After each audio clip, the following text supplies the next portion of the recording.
Diyos ko, bakit mo ako pinabayaan? Ito ang sinabi ni Jesus habang agaw buhay siyang nakabayubay sa krus. Ito po ang inyong Kuya Mel na nagpapatuloy sa huling bahagi na recollection natin na ang topic, When Bad Things Happen to Good People. Kung tayo man ay makaranas ng kamalasan sa buhay, may pagkakataon na iisipin natin kung talaga bang may Diyos. Dahil bakit niya hinayaang mangyari ang masasama sa atin? Mahiwaga sa umpisa. Sa umpisa ay hindi abot ng ating pangunawa ang mga nangyayari. Kaya nga ang payo ng mga matatanda, magtiwala sa karunungan ng Diyos. Kanina binanggit ko ang mga binigkas ni Jesus habang nananangis siya sa kanyang pagkabayubay sa krus. Diyos ko, bakit mo ako pinabayaan? Natatandaan ko noong bata pa ako, gusto kong matutong magbisikleta. Ibinili ako ng papa ko ng bisikleta at sinamahan niya ako doon sa DB Boulevard at tinuruan niya ako kung paano mamisikleta. Alalay ang papa ko sa paghawak sa likod ng bisikleta habang pinapadyak ko ito. Sa aliw ko, di ko namalayan na bumitaw na pala ang papa ko sa aking likod. Nagpanik tuloy ako at lumingon. Siya namang bagsak ko. Dali-daling sumaklolo ang papa ko.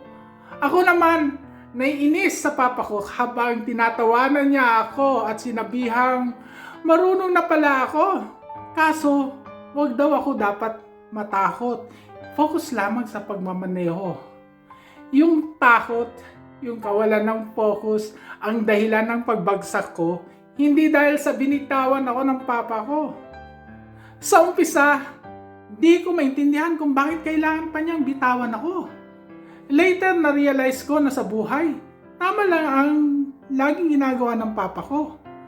Kasi hindi lamang doon sa pagbitaw niya sa akin sa pagbibisikleta nangyayari ito. Kahit doon sa pag gusto kong samahan niya ako sa pag-enroll ko, pero hindi, sabi niya, kaya mo yan. Naroon ang kanyang suporta sa akin, pero kailangang hayaan niya ako at kung minsan ay kailangang masugatan para matuto. Si Jesus din ay dumating sa ganitong puntong nahihirapan at masaktan. Ginusto niya, alam niya ang mga darating na paghihirap at kung paano siya pahihirapan.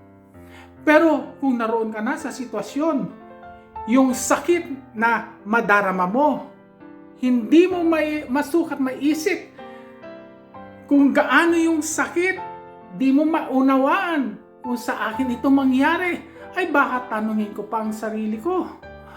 Ano ba itong napasukan ko? Pero kung focus sa goal at misyon, hindi ka matitinag. At iyan si Jesus. Alam niya, naroon ang umaasa, ang pananalig na sa kanyang kamatayan ay maibabangon niya tayong lahat. Maibabangon niya ang ating dangal, ang ating pagkatao. At hindi ba nasusulat na ang Mesiyas ay mabubuhay muli sa ikatlong araw? Kaya nga sa ikatlong araw, naniniwala tayong nabuhay muli si Jesus.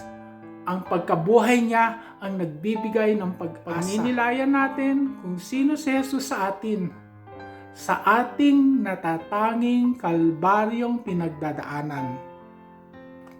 Ang assumption ko, kayong naririto, nakikilahok, ay mga Kristiyano din.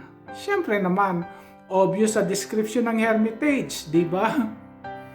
Tulad sa isang bayani si Jesus, isang huwaran para marating ang kaganapan ng ating pagkatao. Di lang bayani, ipinakilala niya na naparito siya para magbigay ng buhay na ganap at kasaya-saya. Kaya tinatawag niya tayo na tularan siya. Di lamang hangaan, kaya tunay na modelo o halimbawa para marating ang rurok ng ating pagkatao. Kaya ngayon, tingnan natin ang ating karanasan ng Kalbaryo, kung saan inaanyayahan tayo ni Jesus na yakapin at tanggapin kailan ito? Anong hirap ang dinanas mo? Paano mo nakikita si Jesus sa gitna ng paghihirap mo? Ano ang ginawa niya para sa iyo? Ano ang mga ginawa mo para sa iyo? Paano mo isasalarawan si Jesus? Sino si Jesus para sa iyo? Magbabahagi ako ng sarili kong karanasan bilang gabay sa inyong pagninilay. Mula nang makilala ko si Jesus sa aking youth community nung ako ay 20 anyos pa lang, tinuring ko siya bilang isang matalik na kaibigan dahil nakita ko siya sa pagmamahal na naranasan ko, lalo na sa mga kasama ko sa panalangin sa aking youth community, sa mga kaibigan ko. Yung mga community problems namin nga lang ang naging challenge sa akin. At sa mga panahong pakiramdam ko ay persecuted ako sa loob ng community dahil sa pagiging agresibo ko, progresibo ko, at madalas ay salungat sa kanilang patakaran. At kay Jesus lang ako sumasandal. Umaasa ng lakas. Pagbabasa ng kanyang salita sa Biblia, nakakakuha ako ng consolation. Sa kanya ko natutunan na maging bukas ang isip at compassionate, na mas mahalaga ang tao kaysa sa mga ritual o rules. Sabi nga niya, the Sabbath is made for man and not man for the Sabbath.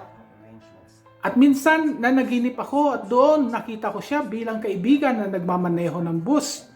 Tinawag niya ako at sinabing, ikaw ang magiging driver ng bus ko. Bus driver niya ako at sa akin nakasalalay ang buhay ng kanyang mga pasahero. Bilang kaibigan, pinagkatiwalaan niya ako. Kaso, madaming dagok ang dumating sa akin. Kadalasan, napanghihinaan ako ng loob. Halos 25 years din akong nagtago at nagtampo sa simbahan. Nalayo ako na may halong galit at kawalan ng tiwala sa kapwa, sa simbahan na minsan kong minahal at pinag-alayan ng aking buhay. Dahil kasi sa simbahan, sa loob ng simbahan, naranasan kong maapi, minaliit at hindi lang isang beses. Mula sa aking youth community, sa kanilang mga leader na puro rules na lang ang nasa utak, hanggang sa mga nasa itaas, mga madreng mapanghusga na mahilig invalidate ang aking kakayahan. Naroon na sa sobrang liit na sa tingin ko sa sarili ko, ninais ko na lamang lumayo para wala ng stress. Sa paglayo ko, hanap ko ang ligayang di ko matagpuan. Pero natatandaan ko, laging kasama ko si Jesus. Alam kong kasama ko siya kasi madalas akong mag-reflect sa aking kalungkutan at sa kanya ko binabahagi ang kasawiang puso ko na halos lagi kong nararanasan noon sa mga taong inakala kong minamahal ako pero ginamit lang ako at tinalikuran. At hanggang sa pagtanda ko ngayong senior na ako, siya ang aking counselor, ang aking gabay. Sa bawat tagumpay ko na napaglalabanan ko ang lungkot, siya ang aking healer. Kayo, ano ang story ninyo kay Jesus? Sino siya para sa iyo? Sa akin, siya isang kaibigan, gabay o counselor, healer, isang tagapaghilom. Alam ba ninyo na kapag na-identify ninyo kung sino siya sa inyo, yan ang best self mo. Tinatawag niya din ako na maging mabuting kaibigan, gabay at healer gaya niya. Jesus is the perfect archetype of our best self. The perfect archetype of our best self. Ano man ang hirap na danasin, gaano man kalimit madapa sa kanyang imahe ang kaganapan ko. Kaya kung siya ang aking kaibigan, ako ay tinatawag niya upang isang maging mabuting kaibigan. Kung siya ang aking counselor, ako ay tinatawag niya na maging counselor din. If he is my healer, gusto niya na ako din ay tumulad sa Kanya bilang healer. Magaling makinig.